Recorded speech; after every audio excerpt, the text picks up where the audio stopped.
It's so stinking cute, but why? Why do they do this? This is, that's not loose gravel, not practical. That should not be in there. Hey, what's up, garden friends? Jeff here. How's everybody doing? Hope you're doing well. I'm great. In my last video, I showed a whole bunch of new plants that I got for some really good deals while I was out shopping. Some Philodendron bilitae, the Thai constellation monsteras, all dirt cheap. Everything was under 20 bucks. Nice big plants too, at least the philodendrons were. And I completely forgot about this one. And I realized that that's okay because this thing, it's going to need some work. And I think it's a fun plant, so why not give it its own video anyways? Nice one to talk about. You've probably seen these. These have been pretty viral. There's the name, Living Exits. Oh yeah, I forgot. They didn't put the name on here, because why would they? Lucky Bean Plant, Magic Bean Plant are the most common names I usually see with these. The proper name, I believe, is Castanospermum australe. I'm pretty sure that's the proper Latin on there. I've been calling him George. All four of these, they're one plant, I've decided, and they're all named George. Because I always think of Costanza when I think Castanospermum. For some reason I want to call it the Costanza plant, so George. Enough of that, nobody asked. Care on these, pretty straightforward. Bright filtered light, while these are smaller plants, these grow into big trees. So the larger they get, the more sun they can take. They like a medium amount of humidity. They aren't gonna do well if things are dry, right? They're gonna brown up pretty easily. So keep them away from drafts and anything that might dry them out.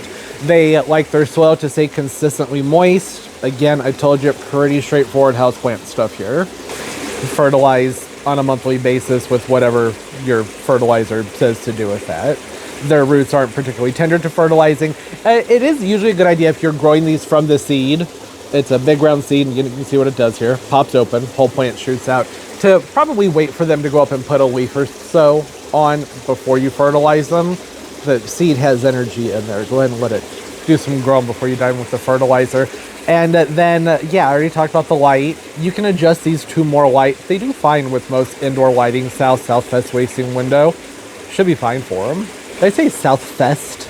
I meant to say south. You know what I mean. Pest-wise, it's pretty standard for the houseplants, right? The mealybug scale.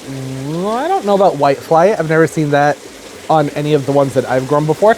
But I don't typically have them for much longer than when they're at this size, which is pretty stupid because these plants grow into very beautiful trees. Not hardy where I live, so I'm not going to be growing them to keep as a large tree here in my grow space, but you could grow it up to easily 6 to 8 feet tall, whatever works for your ceilings, and keep them chopped back. You want to prune them every single spring and have a nice thick trunk on it, eventually have a massive trunk on it. But they bloom. That's what I was getting at. These have beautiful flowers on them. Variations of yellows and reds and oranges. Just really, really pretty.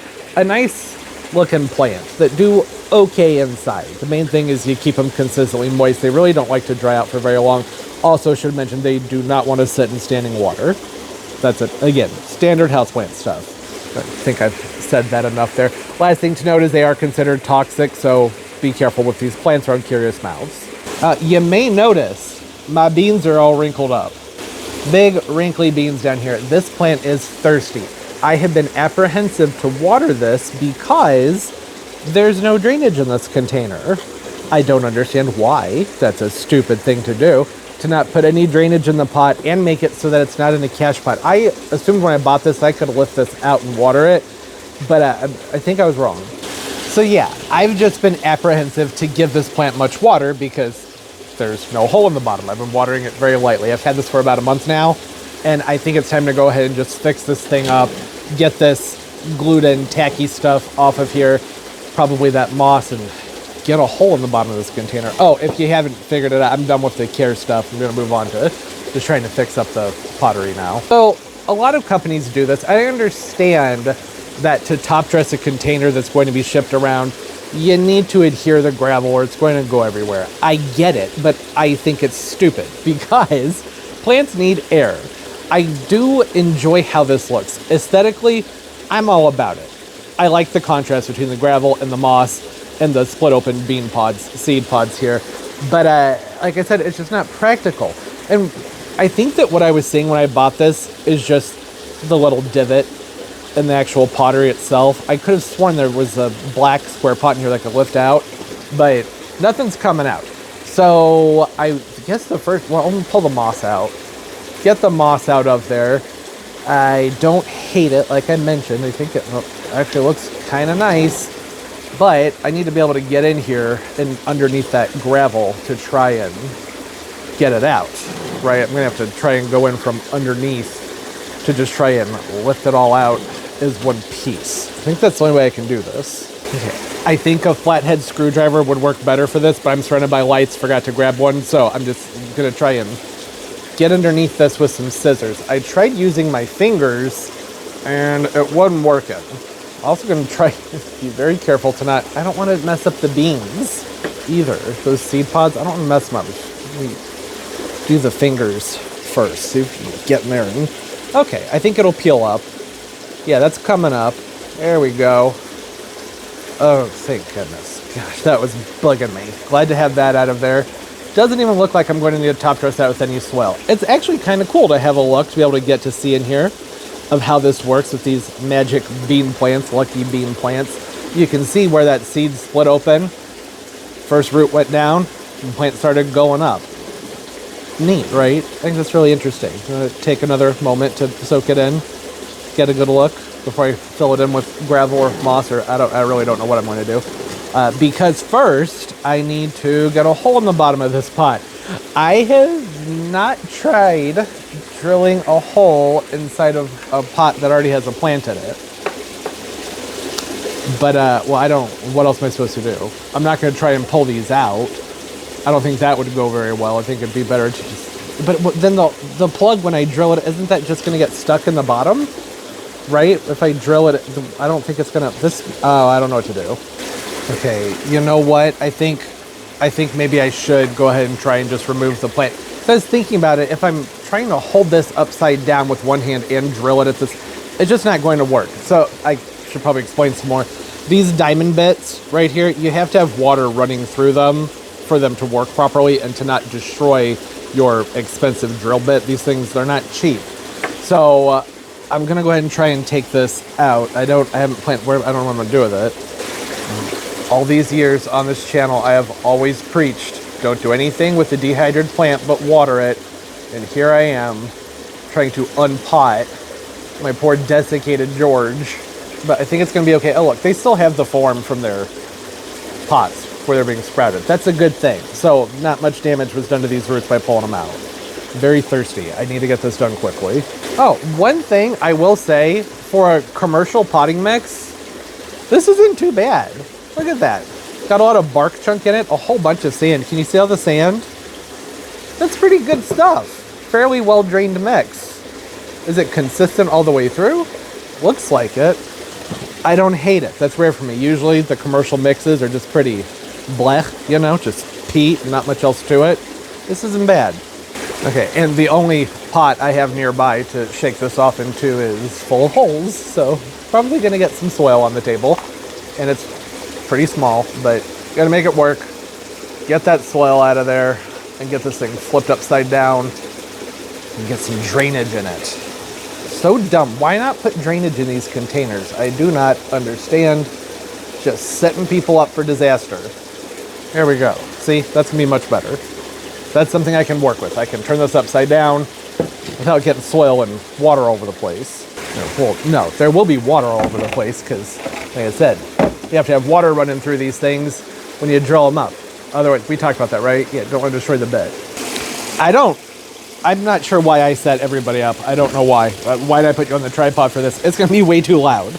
This is going to be pretty noisy, so I will probably just cut back after this hole is done being drilled. There. Hole. Much better. I don't know. There's a little divot in there, so I couldn't quite center it. But yeah, that would have been really difficult with the plant still in there. You saw everything you had to do. It's just not practical. Okay. As we were. Get back to things now. Get that soil put back in here into its proper place. I normally, if I were going to be unpotting something like this, would probably make my own soil blend to put with it, because I just don't, like I said, I do commercial stuff usually just isn't that great, but this looks pretty good. I haven't seen any signs of pests on the plant, so why not, right? I'm just gonna stick with this. I do kind of wish that I had pre-moistened it some, because it would have made it easier to get this up into those corners. But oh well, this is fine. Okay, and now let's see if we can just gently squeeze George back into place. Yeah, oh, that's pretty good. That's almost exactly how it was, right? I do want it to be somewhat elevated because that was part of the appeal with how everything looked, and then pull that soil into those nooks and crannies. Somehow I think I'm going to have to go get some more soil. How is that? What happened to all the soil? Okay, that seems about right. I went ahead and top dressed it with some more potting mix. Something that's great about this is I can water it now. That was the whole point. Again, so stupid not having the mix in there with everything. I have some gravel here. I think this looks pretty similar, right? It doesn't have the same gloss because it hasn't been covered in whatever adhesive stuff that is, but it's going to do the same thing, same effect. Have that fun, you know, nice decorative appeal on top and help hold things in place and make watering much more tidy. I could go ahead and add the moss back in. I don't really know if I want to though. I think that I would be fine with this just being gravel all the way through, although that I did like the contrast. Yeah, the contrast was nice and it's sitting right here. So I'm gonna go ahead, I'll just stick the moss back in for now. It's not going to hurt anything. This stuff is dry. I'm not worried about this moss retaining too much moisture and causing problems with rot. It has that really pretty nice synthetic fake look to it because they sprayed all kinds of dyes and chemicals on there, so you know that this is great for the plants. All sarcasm aside, it actually is a much more vibrant green in person. The camera lighting is somewhat washing it out. Yeah, I think that that's fine. Could do better. I think maybe some club moss or something might look good in there, but this will do. That was probably a very loud, obnoxious sound. I apologize if it was.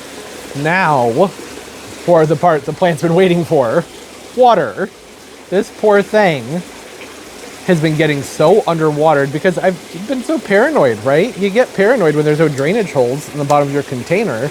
And as I mentioned, this is not a plant that wants to dry out. This one, it got pretty dry. So not only am I watering it right now, I'm also trying to settle that soil, which is something you should do before you top dress it. But here we are. I messed up. It's fine. The plant's going to be just fine. They're pretty sturdy. I didn't mess with the roots. One thing I didn't mention that I probably should have when it comes to care with these plants is that it is a good idea to step them up slowly. So move them up in smaller increments. Like sometimes with certain plants like palms, people will take them from a 6-inch pot and bump them right up into a 10-inch pot, which I have some opinions on, but that's what commercial growers are doing now. With these, it's a good idea if it's in a 6-inch, go up to an 8-inch or a 4-inch up to a 5 or 6, like just little bitty increments, and just do it more frequently. Let them develop some roots before you move them around too much, because, well, they can be finicky about that, about being repotted too frequently. So that's the only thing really needed to mention there in regards to the repotting. You don't have to do it a ton once they reach a certain size, but while they're smaller and you're just trying to get those beans going, it's probably a good idea to just repot them frequently as opposed to overpotting them, just because they're really prone to being stressed out from having their roots torn up, and really more so just from drying out. Too much soil around the root ball can lead to the plant drying out more quickly. Don't know why I had trouble saying that, but I did. Yeah, okay. That's everything. Plant's been all fixed up now. This is something I can tolerate. I'll clean the pot itself up some more when I take this inside. I'm going to let it drain out and hang out in the grow space for a while, but I need to wipe that down and my hands are dirty, so every time I think I get it clean, I'm just leaving more prints and just making the whole problem worse. These can live as houseplants for a fairly long time. I have seen things online where people claim that they only live for like 1 to 3 years or some kind of nonsense. That's not true. That's not true. I think that that's because these are popular to give away as gifts. Any tips, tricks, suggestions, always appreciated. Comment section is a great extra source of information. Nice looking plant. Pretty healthy. Gonna look even better when that gets some more water into its system. You can see, this is what they look like when they're thirsty. If you were wondering, the pinnae here, the leaves on these lovely, lovely long leaves here, these should be standing up more, and they should be a little bit more glossy too. This one's kind of dusty, so I don't want to mess with it too much until it's rehydrated. I can go in and clean those leaves off and get them looking good again. So, all right, hope everybody's doing well, having a great day, great life, and everything's going absolutely beautifully for you. And of course, as always, and most importantly, everybody, keep on growing. Bye-bye.